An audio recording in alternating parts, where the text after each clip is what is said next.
দেখেন এই দেহকে অনেক ভাবে পবিত্র করা যায়। ভাগবত মাহাত্ম্য কথার মধ্যে আছে এতাস্মাৎ পরম কিঞ্চন মন শুদ্ধিকরণ নাহি। এতাস্মাৎ পরম শুদ্ধি মনঃকরণ নাহি জন্মান্তর পুণ্য লভতে সাধু বিস্তুতাৎ। যে সাধুগণ জন্ম জন্মান্তরের পুণ্যের ফলে এই মনকে শুদ্ধি করতে পারে। এই দেহ অনেক ভাবে শুদ্ধি হয়।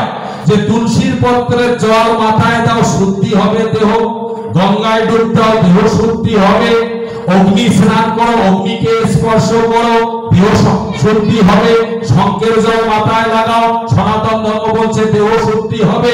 এমনকি গোমাতার চরণের ধুলিও যদি আপনি শরীরে লাগান তারপরেও আপনার দেহ শুদ্ধি হবে।